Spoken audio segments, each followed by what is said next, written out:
This is Real Generational Wealth. Live from Southern California, this is Abby, Espy, and Jen.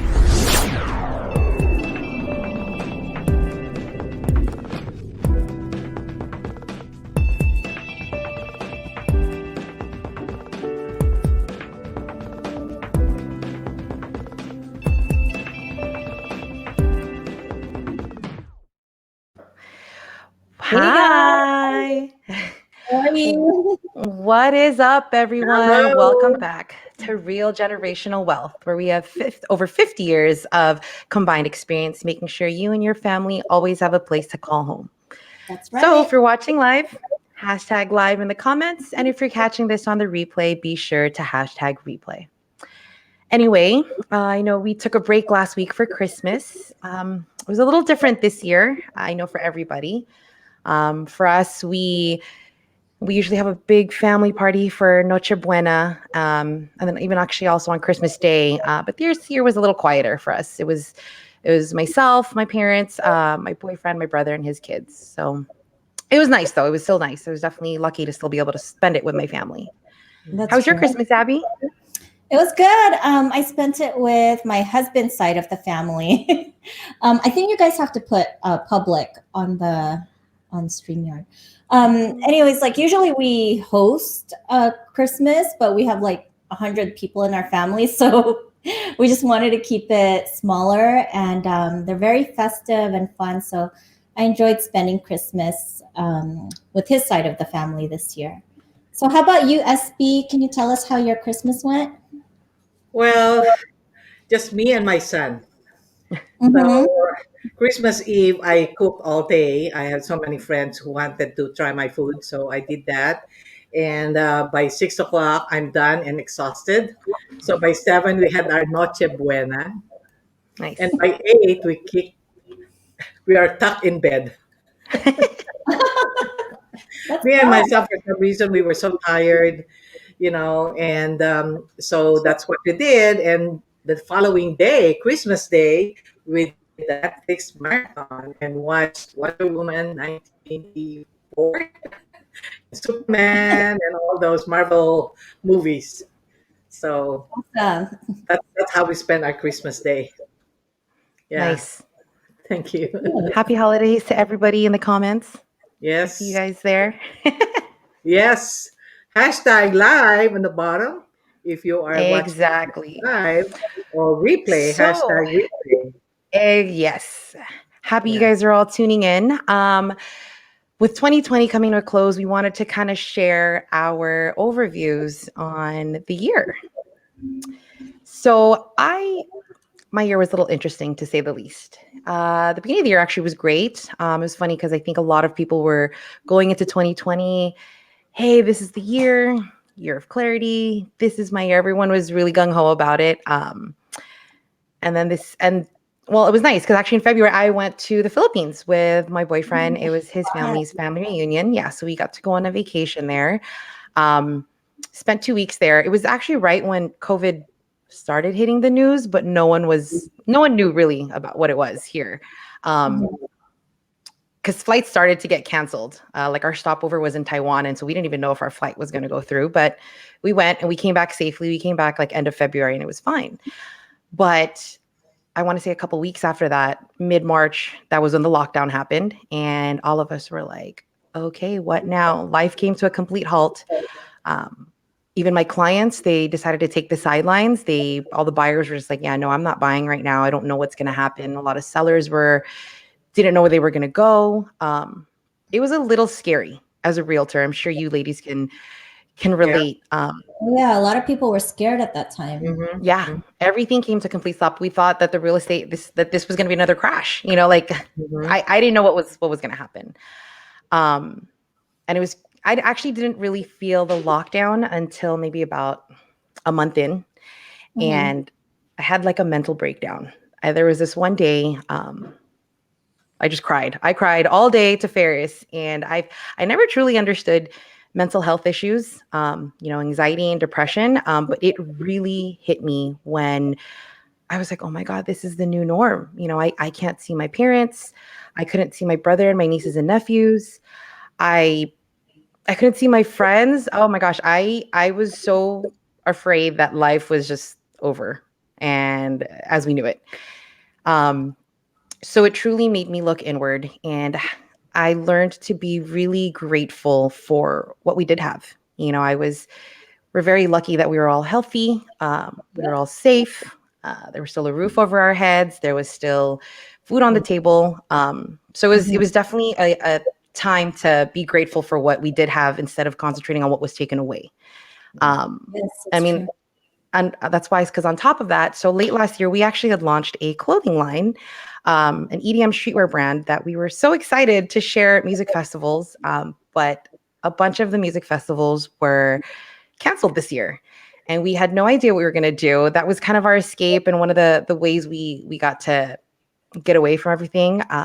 But with them being canceled, life was kind of sad for a little bit. But Mhm. a lot of DJs were going live, and it kind of forced all of us to use Zoom. And so me and my friends would watch these streams together, and it really forced us to get creative, so that everybody could still find connection and be able to get through this together, even though we were apart. So by the middle of the year, interest rates dropped, and all of a sudden people started coming out of the woodworks and wanted to start buying. And it was great because a lot of my friends who've been talking to me for years that have been wanting to buy for so long were so frustrated at how these prices keep going up and they don't know if they'll ever be able to buy. And this was the year that they bought. So congratulations to all of you guys. I know Very nice. Yeah. it's it was it was awesome to see a lot of my millennial friends who are always complaining, oh my God, we'll never buy a house. But this was the year. This was the year we made it happen. So Mhm. again, if any of you guys are interested in buying, it is happening. Hashtag buy in the comments. Yeah. But yeah, this year, despite the ups and downs and the trials and tribulations, it was definitely a learning experience, a growing experience. Mhm. And definitely, I'm very grateful for it. But yeah. So what do you have to say about 2020, Abby? Well, Jen, wait, what's the name of your clothing brand? Oh, it's my BPM. You can check us out at mybpm.store. There you go. Okay, so regarding my 2020, this year has been pretty hard. Lots of challenges. When COVID hit in March, I think it was around March when they started the lockdowns, like towards the end of March and April. My dad, who was living with us, he went back to the Philippines, and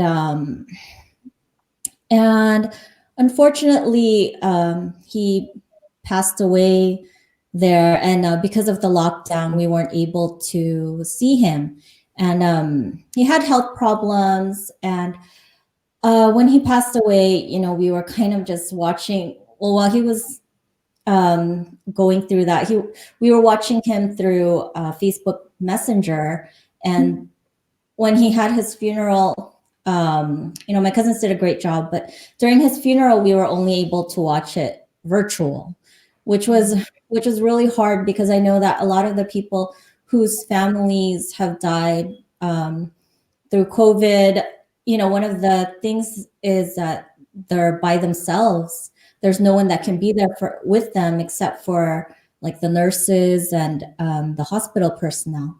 So that was really hard because my dad was a big part of my business. Like this office behind me, he was the one that chose this office. Like when during our free time, we would go to different places, like just for fun. We'd go to different commercial spots, and he would give me his feedback. And he was such a big part of my life that his death hit me pretty hard. So like you, I was I was really stressed out, and I didn't have anyone to turn to. I had my husband. Of course, my husband's super supportive. But yeah, that was a hard part. That was hard in 2020. And then, during COVID, I was like, what's going to happen with real estate? I thought real estate was doomed. And then around summertime, that's when a lot of my clients started coming around. Like even people that weren't my clients were contacting me to sell their home. Like UCLA alumni, and then I ended up selling 3 of my neighbors' homes and helping them find their next one, which is great. So, some of the things that stressed me out was, how is I going to open up a new business? And why am I opening up a new business during COVID, like where I can't be open? So, and also the increasing costs of having your own business, that was so stressful. But luckily, I had great clients, and I didn't have to take out a loan to open up my business or to launch the Net Realty app. So Nice. one of the great things about COVID is that it coincides with the premise of Net Realty. Like, we do everything virtual. I mean, we'll meet in person too, but everything is virtual. You can submit an offer online using the Net Realty app, or submit your home to list, and you can chat with us on our website anytime. And also through Zoom, we do a lot of our virtual consultations. So that's a good thing, I guess, that happened this year, is I was able to, just losing my dad was a huge challenge, but I think all of the problems that that have happened during 2020, it's helped me become stronger and better business owner. Just watching, better business owner, and also it helped me to appreciate the things that I do have. Just like what you said, like all these problems that I had, I think God put them there for a reason. Like, God never gives you more than you can handle. So I'm thankful Amen. to have these challenges this year, because it does make me a better person for the future. So, so anyways, with that said, SB, why don't you tell us how your 2020 has been? I know that, COVID has affected a lot of the baby boomers. Yeah. So, Yes. Actually, do I have an echo? A little bit. that's okay. It's not bad. Yeah, I was hopeful for the 2020 actually, and it was because last year we were taking care of my son's father. He had stage 4 cancer, and he decided to try it here in UCLA hospital. So we did that, and for 8 months we were caregivers. And I just moved here. So when 2020 came in, he passed on last December of the 2019, and I was so hopeful. I said 2020 is my recovery year. So February, I joined the Silicon Valley FARIPA, which is the Filipino Association of Realtors and Professionals in the Bay Area, and we did trade mission for realtors in the Philippines. So I was in the Philippines in February, March. I came back here in the 13th, and we were looking at different options of retiring in the Philippines. A developer showing us the different sites and different projects they have, which was really exciting. And then uh, hi, Eric. It's my son. But then when I came back here, it was a shutdown, March Right. 13th, you know. And so again, I was just like you, Abby and Jen, I was really so scared myself. I was wondering what to do. But then I turned that into, I was getting a lot of discounted classes, and I took my senior real estate specialist certification, and the e-pro. I was working Oh on yeah, that, SLES. Okay. so I took some classes, and then the Filipino Chamber of Commerce in Greater Los Angeles was really great. I was a new member, and then they invited me to be a board member, and I did that. And Ooh. because of that, yeah, involvement, I learned to do a lot of the Zoom meetings, and Mhm. that Mhm. really, yeah, it really helped me a lot. And we started, actually, I did a sponsorship and started my first workshop with them on the Nice. 7 ways to retire in style, leveraging on your real estate. So I'll be talking about that next year, when we start our show. Um, and yeah, I just was able to pivot. And with the social media, I was able to connect with all the friends that I have here from high school and elementary. and that's how I was able to get some escrows for this Oh, year. that's awesome. Yeah. So that was it. We have challenges. We were praying. We were locked into the house, and it was so hard. But this is the time that I think a lot of people have transformed and morphed into the greatness inside them, because Yes. we were forced to Love be that. inside. We were forced to be with our family, which we actually barely see because we were so busy doing our own thing, right? Mhm. And we learned a lot in that, and we assessed. And of course, that's the time that we were streamlining for churches. I was going to church every day. Yeah. No excuses. You just have to turn on your computer, and um, you can go to mass anywhere you want. Oh, that's Right. what we do every Sunday. Even in the Vatican, you can go to mass with the Pope. Oh, really? I haven't done that one. Yeah, yeah. So that's how I spent 2020. I was not bored at all. No, I was not Mhm. bored. I was scared in a way because my right knee started flaring up, and then the doctor told me that I'm gonna have a knee replacement, October. Oh my gosh. Yeah, and because of all this social media, I saw an ad on stem cell, and I took Mhm. that. And look at now, I'm walking straight. I don't You have can go And any you dancing. support, and I can go salsa again. Nice. that's nice. Yeah. So I look forward to 2021 myself. I mean, Oh, another thing that came out of 2020 that none of us have mentioned yet is the mentorship program that we all joined. Oh The three of yes. us Mhm. actually all joined the SMBG program with Jay Aquino. I'm not sure if he's watching live, but we know some of you guys are. We see you guys in the yeah, comments. I see there's Ferris, there's Miley, There's a um, bunch of you guys here. Ian, Nick maybe is there. EJ, Jennifer. Yay. And Miley, yeah, Hi thank you guys guys. for all tuning in. I mean, Thank you for I think watching. a lot of us tried to figure out how to pivot for our businesses, and Mhm. that's kind of what that was the biggest reason why we joined SMBG, and it connected all three of us, Mhm. and Real Yeah, Generational Wealth was born. That's that's right. right. Mhm. Thanks, Jay. And despite of all, but some people thinking that, oh, we should not be doing something together. It's like B&I where everybody has to have a different trade. But actually, it's not.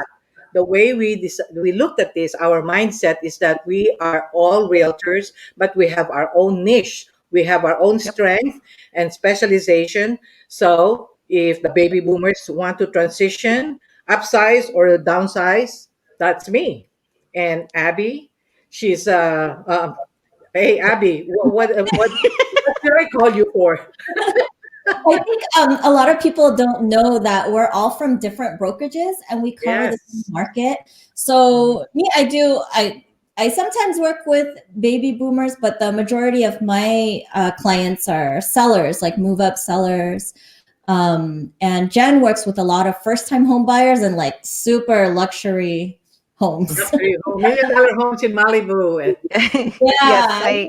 Jen, didn't you I've sell a house for 18 million in Malibu?